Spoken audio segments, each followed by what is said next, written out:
Ndugu zangu, ubinafsi unaweza ukasababisha katika jamii kuzoofika kwa upendo, kuzoofika kwa uaminifu, kuzoofika kwa huruma ndani ya watu, lakini pia kuzoofika kwa haki. Haki inapotea. Basi ndugu zangu, niwasalimu katika jina la Yesu. Nikukaribishe sana wewe unanitazama, unanisikiliza, uwapo mahali popote. Sasa karibu sana, na leo nitakuwa nazungumzia uaminifu kwa watu waliomwamini Kristo, kwa watu wanaotaka kuishi maisha ya utauwa. Uaminifu ni nini? Uaminifu, tukianza, uaminifu ni ile hali ya kujijali mwenyewe, kujitazama mwenyewe, kujiona mwenyewe tu peke yako kuliko watu wengine, kujiona we bora, we ndio unafaa kupita kiasi, kujijali kupita kiasi kuliko watu wengine. Huo ndo ubinafsi. Kwa kuna madhara ambayo yanaweza yakawa kwako binafsi, lakini pia kwa jamii inayokuzunguka au kwa sehemu au vikundi vya watu. Ukianza na madhara ya mtu binafsi mwenyewe, atakuwa na upweke, kwa sababu mtu mbinafsi mara nyingi huwa jamii inaweza ikaanza kumtenga ghafla. Hawezi kuwa na ushirika mzuri na watu, kwa hiyo jamii itaanza kumtenga, anaweza akawa na upweke. Sababu ya pili au madhara namba mbili, migogoro ya mara kwa mara. Migogoro yako wewe binafsi, unaweza ukawa na migogoro na watu mbalimbali kwa sababu ya ubinafsi wako. Utaanza kupata ugomvi, kugombana na watu mara kwa mara.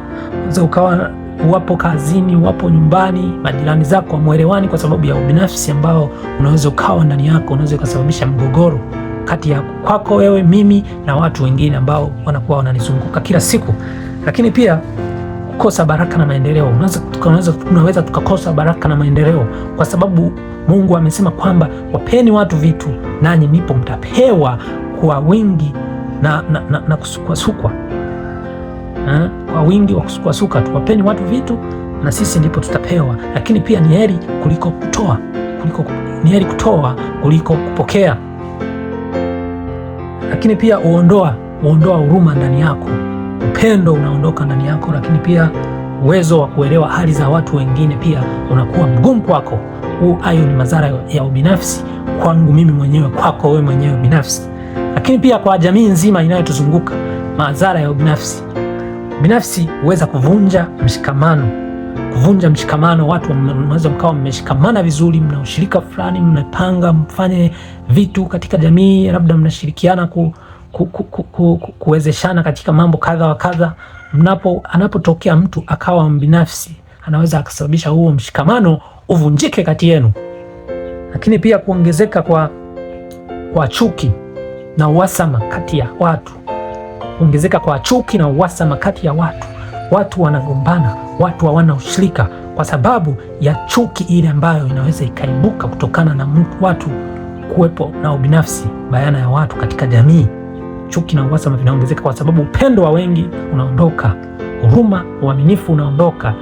Mtu kumwibia mtu ni rahisi, mtu kumzushia maneno ya uongo ni rahisi kwa sababu ya ubinafsi. Lakini pia kukwama kwa maendeleo.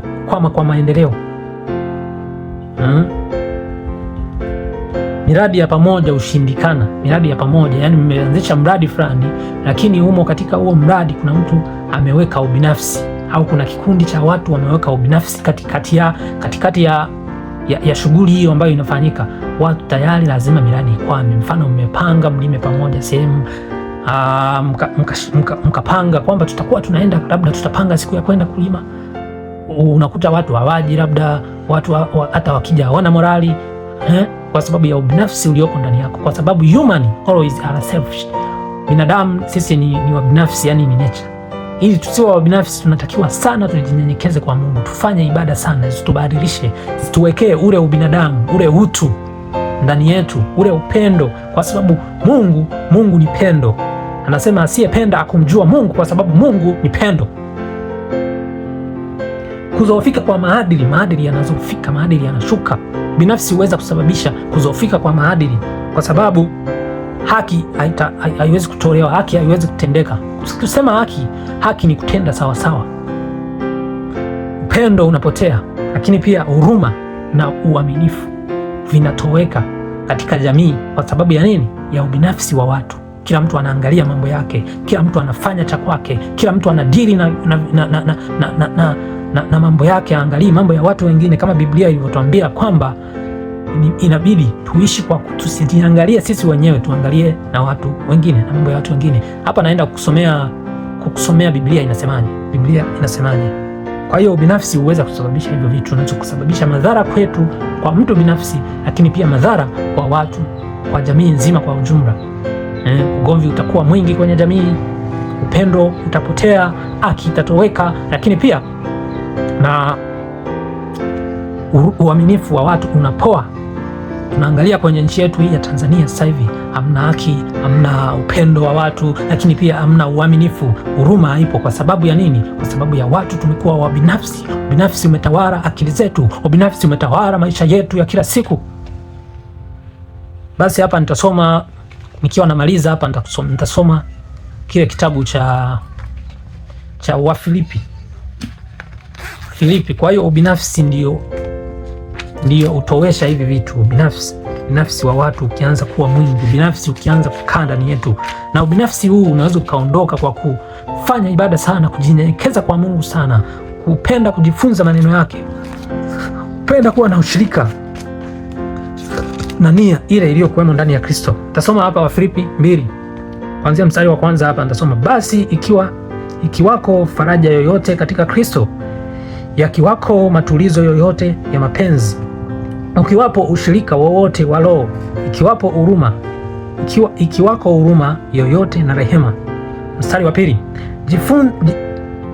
pili, ijalizeni furaha yangu, ili mwe na nia moja, mwe mapenzi mamoja, mwe wenye roho mmoja, mkinia mamoja. Mstari wa 3, msitende neno lolote kwa kushindana wala kwa majivuno, bali kwa unyenyekevu kila mtu na amhesabu mwenziwe kuwa bora kuliko nafsi yake. Kila siku huwa nasoma mara nyingi kwenye vipindi vyangu au kwenye tafakari zangu kwamba amri kuu ni upendo, upende jirani yako kama nafsi yako.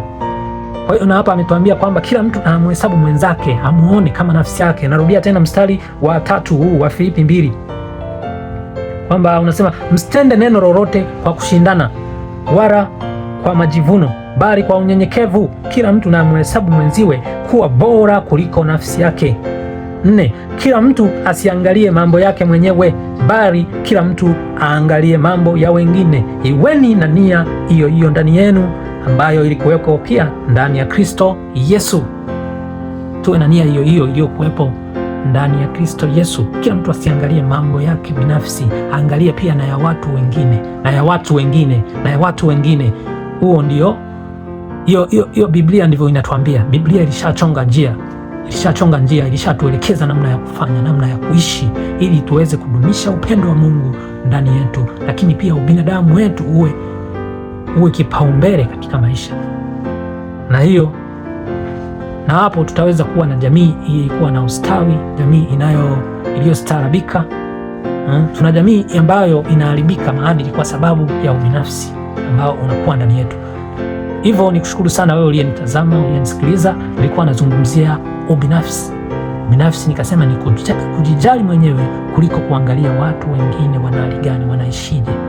Basi utaenda kusoma kile kitabu cha Wafilipi sura ile ya 2 kuanzia mstari wa 1 hadi wa 7 hivi, utaweza kukutana na hilo somo ambalo nimelisoma hapo. Neema ya Kristo ikawe pamoja na nyote, mwenye masikio kusikia na asikie. Amen.